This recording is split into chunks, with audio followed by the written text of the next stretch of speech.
नमस्कार मित्रों, मैं महाराज कुमार गुप्ता दक्ष स्टडी परिवार में आपको स्वागत करते हैं। बिहार बीपीएससी म्यूजिक टीचर का दोबारा वैकेंसी आपको आ चुका है। अतः हम आपके लिए प्रतिदिन एक बैच सुबह 8 बजे रेडी किए हैं, जो प्रतिदिन आपका क्लास लिया जाएगा सुबह 8 बजे, और दूसरा बैच आपको शाम में 7 बजे स्टार्ट किया जाएगा। अतः इन दोनों टाइम में आप अवश्य फ्री रहें और हम अति महत्वपूर्ण प्रश्न लेकर के आपके पास आते रहेंगे। यह मैराथन क्लास 1 आपको पहले स्टार्ट किया जा रहा है। ऐसे ऐसे मैराथन क्लास बहुत सारे नंबर 1, नंबर 2, नंबर 3 स्टार्ट किए जाएंगे। आप सभी वीडियो को अवश्य रूप से देखें, तथा यदि आप पीडीएफ फाइल बच्चों चाहते हैं तो दिए हुए व्हाट्सएप नंबर पर हाय हेलो तथा अपना डिस्ट्रिक्ट और स्टेट एवं नाम अवश्य लिखें, आपको तत्काल प्रोवाइड करवा दिया जाएगा। अतः आज का प्रथम प्रश्न मित्रों कि इंदौर घराने के प्रवर्तक का नाम क्या है। इंदौर घराने के प्रवर्तक का नाम क्या है? तो इसका आंसर हो जाएगा बच्चों उस्ताद उमान अली खां। उस्ताद उमान अली खां। अब आपको हम बहुत ही कम समय लेंगे क्योंकि एग्जाम में समय नहीं है। ठीक है, देखिए बी भी आपको उस्ताद अमान अली खां ही है, जो कि ए और बी दोनों सही है, परंतु यहाँ पर ए की प्राथमिकता दिया गया है क्योंकि ए में सबसे पहले लिखा हुआ उस्ताद उमान अली खां। ठीक है, नेक्स्ट प्रश्न बच्चों ध्यान दीजिएगा। वायोला वाद से किस भारतीय वाद्य का विकास हुआ है? वायोला वाद से किस भारतीय वाद्य का विकास हुआ? ए में आपको है बीना, बी में है वायलिन, सी में है सारंगी और डी में है वंशी। ठीक है, तो इसका आंसर हो जाएगा बच्चों बी नंबर वायलिन। कहने का मतलब क्या है कि वायलिन। वायोला वाद से किस भारतीय वाद्य का विकास हुआ है? तो वायलिन का। नेक्स्ट प्रश्न मित्रों कि दोनों गंधारों का प्रयोग किस राग में किया जाता है? दोनों गंधारों का प्रयोग किस राग में किया जाता है? ए में आपका भूपाली, बी में है जोग और सी में है रागेश्वरी और डी में है मालकौंस। इसका आंसर हो जाएगा बच्चों जो कहने का मतलब कि बी नंबर। दोनों गंधारों का प्रयोग किस राग में होता है? तो जोग राग में। नेक्स्ट प्रश्न है किस कलाकार ने राग बैरागी भैरव की रचना की है? अति आवश्यक आपका प्रश्न मित्रों। पंडित रविशंकर, पंडित देव चौधरी, सी में अली अकबर, डी में अलाउद्दीन खां। इसका आंसर हो जाएगा बच्चों ए नंबर अलाउद्दीन खां। क्या हो जाएगा? अलाउद्दीन खां। नेक्स्ट प्रश्न पर मित्रों ध्यान दीजिएगा। पंडित दामोदर ने संगीत दर्पण में राग के कितने भेद बताए हैं? पंडित दामोदर ने संगीत दर्पण में राग के कितने भेद बताए हैं? ए में आपका है 5, बी में है 2 और सी में है 4 और डी में है 3। एक आवश्यक सूचना यह है कि जब हम क्लास लेते हैं उस समय आप अवश्य यूट्यूब के कमेंट बॉक्स में आंसर लिख दिया कीजिए, ताकि आपको 100% क्या हो जाएगा? याद हो जाएगा। जैसे कहने का मतलब है कि पंडित दामोदर ने संगीत दर्पण में राग के कितने भेद बताए, तब आपको डी नंबर कमेंट्स में लिख देना है। इससे आपको 100% याद हो जाएगा। ठीक है मित्रों, पंडित दामोदर ने संगीत दर्पण में कितने राग का भेद बताए हैं? तो 3। नेक्स्ट प्रश्न आपका है वह लेखक जिन्होंने अपने ही ग्रंथ पर टीका लिखी है। ठीक है, तो जैसे इसका जो भी आपको आंसर समझ में आ रहा होगा उसको आप कमेंट बॉक्स में लिख दिया कीजिए, जैसे हम लास्ट में लिखते हैं। वह लेखक जिन्होंने अपने ही ग्रंथ पर टीका लिखी है रामत्य ने, कि सोमनाथ की, कालीनाथ की, नन्नदेव। इसका आंसर हो जाएगा बच्चों बी नंबर। बी कहने का मतलब है कि सोमनाथ ने अपने ही ग्रंथ पर टीका लिखे हैं। नेक्स्ट प्रश्न है प्लुत अंग का मात्रा काल क्या है? प्लुत अंग का मात्रा काल क्या है? तो ए में आपको ऑप्शन है बच्चों 10, बी में है 16, सी में है 12 और डी में है 8 है। इसका आंसर हो जाएगा मित्रों सी नंबर। कितना हो जाएगा? सी कहने का मतलब है कि 12। ठीक है मित्रों, नेक्स्ट प्रश्न पर ध्यान दीजिए। किराना घराने की सुविख्यात गायिका डॉक्टर प्रभा अन्य की गुरु कौन थे? ठीक है, ए में हीराबाई बड़ौदकर, बी में किशोरी अमोनकर, सी में गंगूबाई हंगल और डी में है सिद्धेश्वरी देवी। इसका आंसर हो जाएगा बच्चों ए नंबर। ये कहने का मतलब है कि हीराबाई वाड़ोदकर। हीराबाई वाड़ोदकर। नेक्स्ट प्रश्न पर मित्रों ध्यान दीजिएगा। कि गुजरात प्रांत में गरबा नृत्य की नींव किसने रखी थी। अभी तक हम लोग पढ़ते आ रहे थे कि गरबा नृत्य का संबंध निम्नलिखित में से किस राज्यों से है, तो गुजरात से टिक आउट करते थे। परंतु यहाँ पर आपको क्वेश्चन बच्चों कि गुजरात प्रांत में गरबा नृत्य की नींव किसने रखी है। ए में है दद्दू दयाल, बी में मीराबाई, सी में सिद्धेश्वरी देवी, डी में है तीजनबाई। इसका आंसर हो जाएगा मित्रों बी नंबर। बी कहने का मतलब है कि मीराबाई। गुजरात प्रांत में गरबा नृत्य की नींव किसने रखी है, तो मीराबाई। नेक्स्ट प्रश्न है कि पंडित फिरोज प्रेमजी द्वारा रचित संगीत पुस्तक का नाम बताएं। ठीक है, पंडित फिरोज प्रेमजी द्वारा रचित पुस्तक का नाम बताएं। तो इसका आंसर हो जाएगा बच्चों सी नंबर। सी कहने का मतलब है हिंदुस्तानी संगीत की एनसाइक्लोपीडिया। ठीक है, इसका आंसर कितना नंबर है, सी नंबर है। पंडित फिरोज प्रेमजी द्वारा रचित संगीत पुस्तक का नाम क्या है, तो हिंदुस्तानी संगीत की एनसाइक्लोपीडिया। नेक्स्ट प्रश्न है सितार वाद्य किस पार्शियन वाद्य के आधार पर निर्मित मानते हैं। ठीक है, सितार वाद्य किस पार्शियन वाद्य के आधार पर निर्मित मानते हैं, सरोद, रवाब, सितार या ऊद। इसका आंसर हो जाएगा बच्चों डी नंबर ऊद। क्या हो जाएगा, ऊद। सितार वाद्य किस पार्शियन वाद्य के आधार पर निर्मित मानते हैं, तो ऊद के आधार पर। नेक्स्ट प्रश्न आपका है कि 10 विधि जाति लक्षण नियम किसने प्रतिपादन किया था। ठीक है, 10 विधि जाति लक्षण नियम को किसने प्रतिपादन किया था। ए में है सारंगदेव, बी में है भरत, सी में है नारद जी और डी में है अबोहल। इसका आंसर हो जाएगा बच्चों बी नंबर माने भरत है। नेक्स्ट प्रश्न मित्रों गजल गायकी की उत्पत्ति कहाँ से मानी गई है।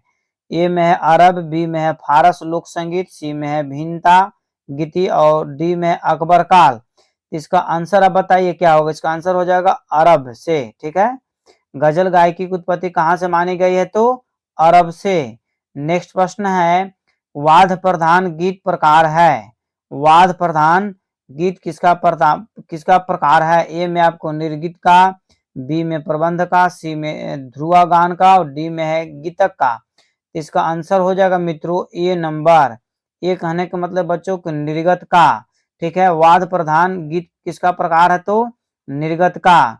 नेक्स्ट प्रश्न है कि प्रबंध के कौन से प्रकार से ध्रुपद का विकास हुआ। ठीक है, प्रबंध के कौन से प्रकार से ध्रुपद का विकास हुआ। सालंग सुंड, बी में है एली और सी में है ढेकी और डी में है अलीक्रम। इसका आंसर हो जाएगा बच्चों ए नंबर। ए कहने का मतलब है कि सालंग सुंड है। नेक्स्ट प्रश्न मित्रों कि रविंद्रनाथ ने सुर रचना की शिक्षा किससे प्राप्त की थी। ठीक है, रविंद्रनाथ ने सुर रचना की शिक्षा किससे प्राप्त की थी। देवेंद्रनाथ से, ज्योतिरिंद्र से या यदु भट्ट से या श्रीकंठ से। इसका आंसर हो जाएगा बच्चों बी नंबर। बी कहने का मतलब है कि ज्योतिरिंद्र से। ठीक है, नेक्स्ट प्रश्न पर आप ध्यान दीजिएगा कि उस्ताद आमिर खां की आलाप गायन पद्धति के विशेष प्रकार को किस नाम से पुकारते थे। ए में आपका बच्चों आलाप, बी में है अल्पित, सी में है खंड मेरु, डी में है मेरुगन। बताइए इसका आंसर क्या होगा। इसका आंसर हो जाएगा बच्चों बी नंबर अल्पित। क्या हो जाएगा आंसर, अल्पित। अर्थात उस्ताद आमिर खान की आलाप गायन पद्धति के विशेष प्रकार को किस नाम से जानते हैं, तो अल्पित के नाम से जानते हैं। किसके नाम से, अल्पित। नेक्स्ट प्रश्न है वर्ष 1971 में सूर सिंगार संसद के द्वारा उस्ताद आमिर खां को किस उपाधि से सम्मानित किया गया था। बहुत ही महत्वपूर्ण प्रश्न बीपीएससी म्यूजिक टीचर के लिए है। पद्म भूषण, सुर सरगम, स्वर विलास या खंड मेरु। इसका आंसर हो जाएगा बच्चों सी नंबर। स्वर विलास से इनको सम्मानित किया गया था। 1971 ईस्वी में आमिर खान को स्वर विलास पुरस्कार से सम्मानित किया गया था। नेक्स्ट प्रश्न है आपका कि वर्ष 1956 में पंडित निखिल ज्योति घोष ने नई प्रतिभाओं की खोज के लिए किस संस्था का स्थापना किया था। ए में संगीत, बी में संगीत परिणय, सी में आपका संगीत महाभारती, डी में है संगीत आयन। इसका आंसर हो जाएगा बच्चों सी नंबर। सी कहने का मतलब है कि संगीत महाभारती, संगीत महाभारती। दलित ग्रंथ में श्लोकों की संख्या कितनी है? दलित ग्रंथ में श्लोकों की संख्या कितनी है? 344, 444, 544, 244 है। इसका आंसर हो जाएगा बच्चों 244, अर्थात डी नंबर आंसर इसका क्या है? सही है कि दलित ग्रंथों में श्लोकों की संख्या कितना है? तो 244, नहीं याद रहेगा। नेक्स्ट प्रश्न है कि संगीत रत्नाकर में वर्णित अलंकारों की संख्या कितनी है? ए में बच्चों आपका 35, बी में 30, सी में 32 और डी में 33। इसका आंसर हो जाएगा मित्रों 33, मतलब डी नंबर। संगीत रत्नाकर में वर्णित अलंकारों की संख्या कितनी है? तो 33 है। नेक्स्ट प्रश्न है कि भारतीय संगीत पर अंग्रेजी में सर्वप्रथम किस विदेशी लेखक ने पुस्तक लिखी थी? तो ए में बच्चों आपका ऑप्शन है ई क्लीमेंट्स, बी में है हैरोल्ड पावर्स, सी में है एच ए पोपली और डी में है एस एम टैगोर। इसका आंसर हो जाएगा बच्चों ए नंबर, अर्थात ई क्लीमेंट्स। भारतीय संगीत पर अंग्रेजी में सर्वप्रथम किस विदेशी ने पुस्तक लिखा था? तो इंजीनियर क्लीमेंट्स। नेक्स्ट प्रश्न आपका है वर्ष 1956 में पृथक वृंदगान विभाग की स्थापना किस संगीतज्ञ द्वारा की गई, जिसे बाद में गंधर्व वृंद के नाम से जाना गया? तो ए में आपको आंसर है बच्चों विनायक करवा पटवर्धन, बी में है पंडित विनय चंद्र मुदगल, सी में है पंडित लालमणि मिश्र और डी में है मुकुल मुदगल। इसका आंसर हो जाएगा बच्चों बी नंबर। बी कहने का मतलब है कि पंडित विनय चंद्र मुदगल। 1956 में पृथक वृंदागन विभाग की स्थापना किस संगीतज्ञ द्वारा की गई थी? तो क्या टिक करना? पंडित विनय चंद्र मुदगल। अगला प्रश्न आपका है कि वर्ष 1928 में किस विद्वान ने विदेशी का संपादन किया था? तो ए में आपका है राम नारायण, बी में है भोला शंकर दास, डी में है सांब शिव और सी में है हरे कृष्ण मुखोपाध्याय। इसका आंसर हो जाएगा मित्रों सी नंबर। सी कहने का मतलब है कि सांब शिव। नेक्स्ट प्रश्न है ठाठ शब्द का प्रयोग सर्वप्रथम किस ग्रंथ में हुआ? ठाठ शब्द का प्रयोग सर्वप्रथम किस ग्रंथ में हुआ? राग तरंगिणी में, राग दर्पण में, सरस्वती हृदय अलंकार में या डी में भरत भाष्य में? तो इसका आंसर हो जाएगा बच्चों ए नंबर। ए कहने का मतलब है राग तरंगिणी में ठाठ शब्द का प्रयोग सर्वप्रथम किस ग्रंथ में हुआ? तो राग तरंगिणी में ठाठ शब्द का प्रयोग सर्वप्रथम किस ग्रंथ में हुआ है? राग तरंगिणी में। नेक्स्ट प्रश्न है कि वादों का राजा की संज्ञा किस पाश्चात्य देशों में किस वाद्य को कहा गया है? अर्थात वाद्यों का राजा किस वाद्य को कहा गया है? पियानो को, वायलिन को, गिटार को या इनमें से कोई नहीं? बताइए क्या आंसर होगा। कमेंट बॉक्स में आंसर आप देते रहिए। इसका आंसर हो जाएगा बच्चों बी नंबर वायलिन। वाद्यों का राजा वायलिन को बोलते हैं। व से वाद्य, व से वायलिन, ऐसे याद रखिए, व से वाद्य, व से वायलिन। नेक्स्ट प्रश्न है किस तंत्रवाद को लेटिना तथा गिरटिना भी कहा जाता है? किस तंत्रवाद को लेटिना तथा गिटिना भी कहा जाता है? वायलिन को, गिटार को, पियानो को या संतूर को? इसका आंसर हो जाएगा बच्चों बी नंबर गिटार को। किस तंत्रवाद को लेटिना तथा गिरटिना के नाम से जाना जाता है? तो गिटार को। अगला प्रश्न है कि शास्त्रीय संगीत में प्रयुक्त मुख्य आधार स्वर वाद्य है। ए में है इलेक्ट्रॉनिक तानपुरा, बी में है स्वर मंडल, सी में आपका सारंगी और डी में है तानपुरा। इसका आंसर हो जाएगा बच्चों तानपुरा, डी नंबर। क्या आंसर हो जाएगा? D number. शास्त्रीय संगीत में प्रयुक्त मुख्य आधार स्वर वाद्य कौन है? तो तानपुरा। कौन सा है? तो तानपुरा। शास्त्रीय संगीत में प्रयुक्त मुख्य आधार स्वर वाद्य कौन है? तो तानपुरा। शहनाई वाद्य का प्रचार किस शताब्दी में की गई है?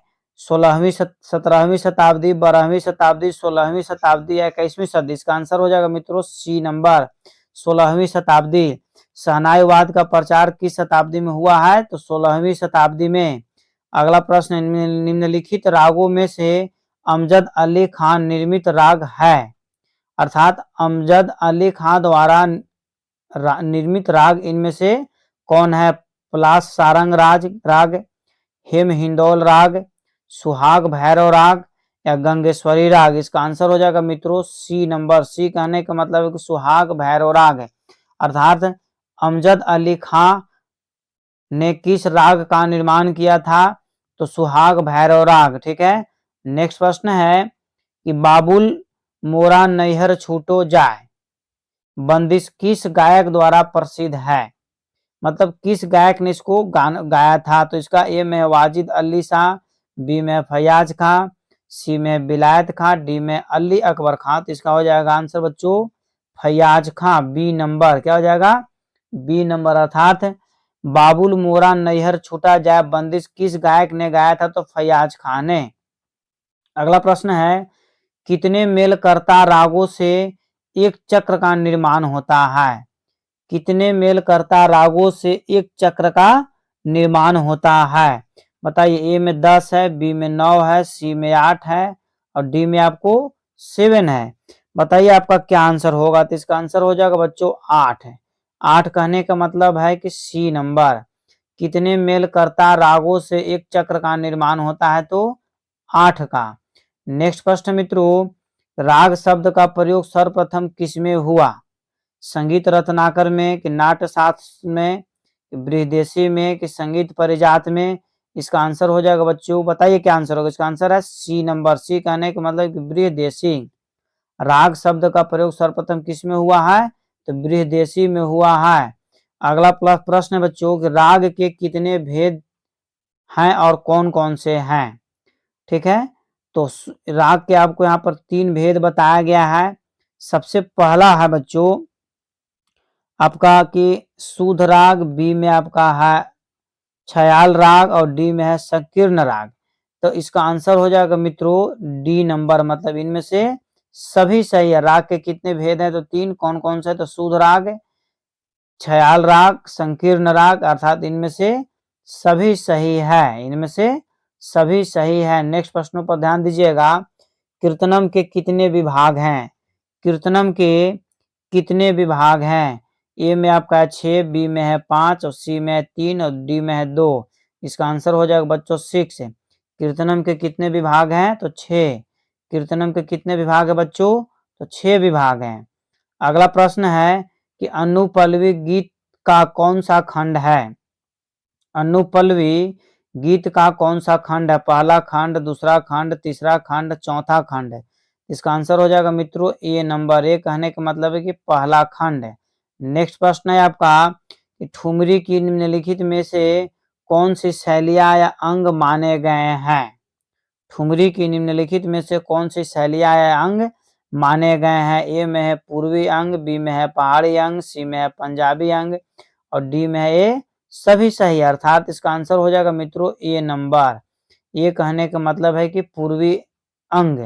ठुमरी की निम्नलिखित में से कौन सी शैलियां या अंग माने गए हैं? तो पूर्वी अंग। अगला प्रश्न है कि वीरावानी वर्णम के रचयिता कौन है? वीरावानी वर्णम के रचयिता कौन है? तो अन्ना मथुरु भूत्या या पतनम सुब्रह्मण्यम अय्यर? इसका आंसर हो जाएगा मित्रों ए नंबर। क्या हो जाएगा? ए कहने का मतलब है कि अन्ना। ए से अन्ना। वीरावानी वर्णम के रचयिता कौन है? तो अन्ना साहब है। नेक्स्ट प्रश्न आपका मित्रों कि अबोहल ने 22 स्वरों के कितने नाम बताए हैं? अबोहल ने 22 स्वरों के कितने नाम बताए हैं? तो इसका ए में है 29, बी में है 22, सी में है 35 और डी में है 20। इसका आंसर हो जाएगा मित्रों। अब बताइए। यूट्यूब के कमेंट बॉक्स में आप लगातार आंसर देते रहिए। इससे फायदा आपको यह है कि 100% आपको याद हो जाएगा।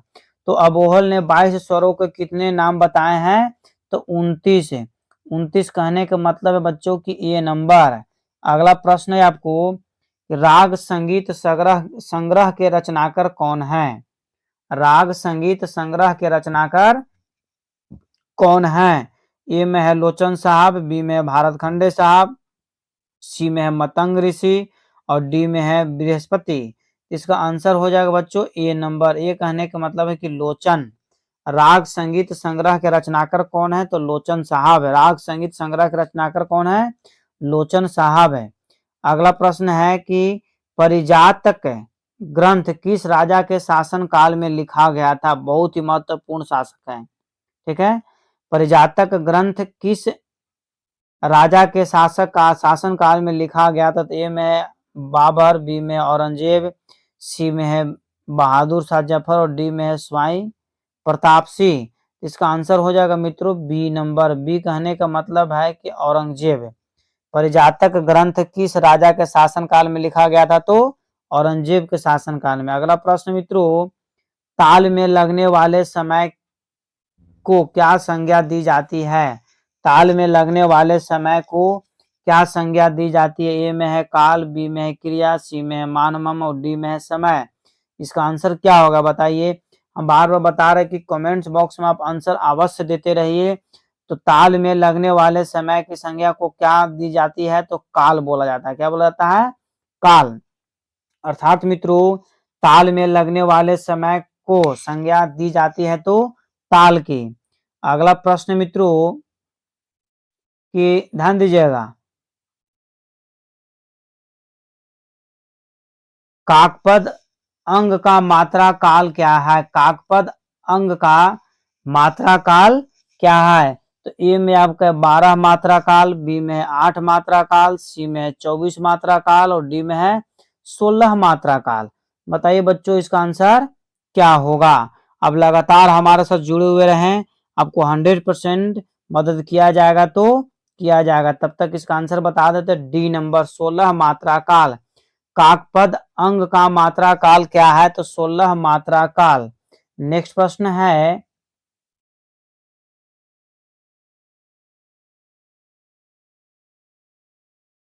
क्रमिक पुस्तक मल्लिका के कितने भाग हैं?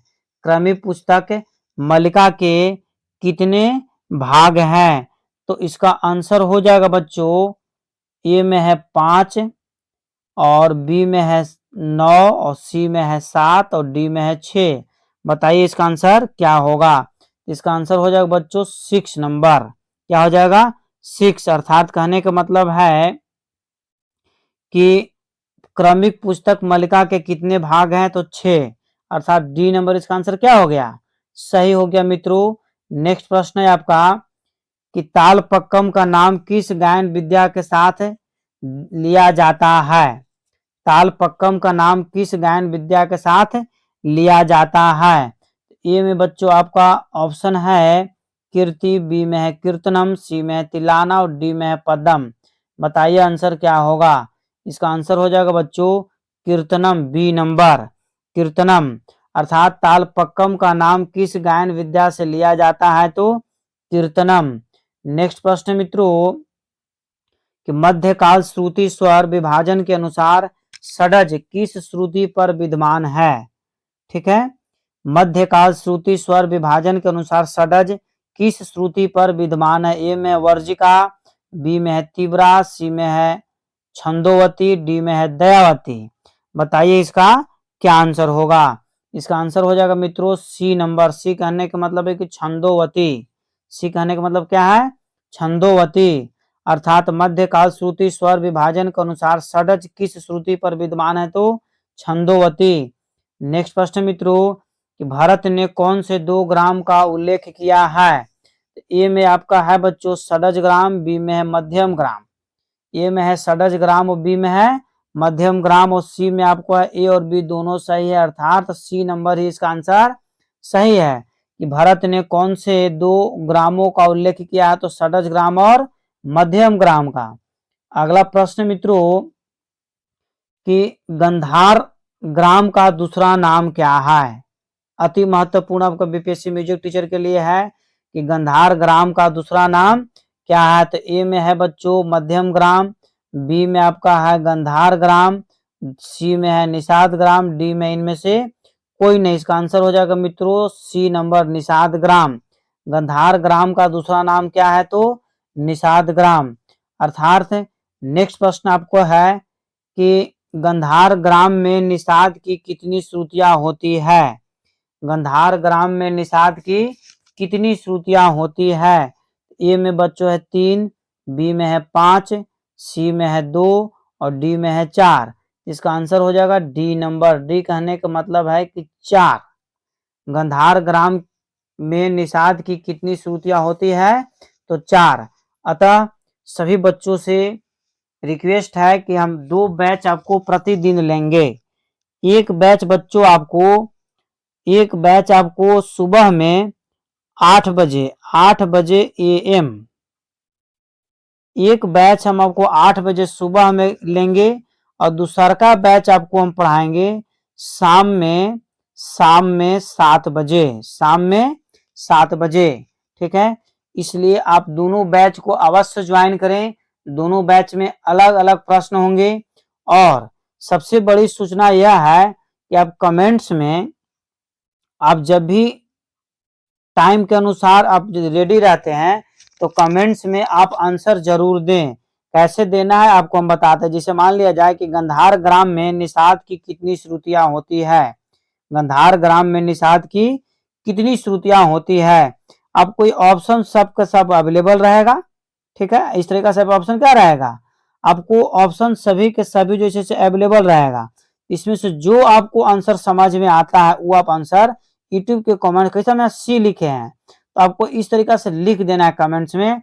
इससे फायदा आपको यह है कि 100% आपको याद हो जाएगा और जो भी आपको कंफ्यूज होगा उस सब कहानी क्या हो जाएगा, खत्म हो जाएगा। दूसरे नंबर में कि आप यदि चैनल को पहली बार विजिट कर रहे हैं तो चैनल को सब्सक्राइब करना न भूलें और अधिक से अधिक वीडियो आपको डाला जाएगा और मैथ्स और रीजनिंग का भी आपको वीडियो अपलोड किया जाएगा। तब तक आप स्वस्थ रहिए, मस्त रहिए और पढ़ते रहिए हमारे साथ। जय हिंद, जय भारत।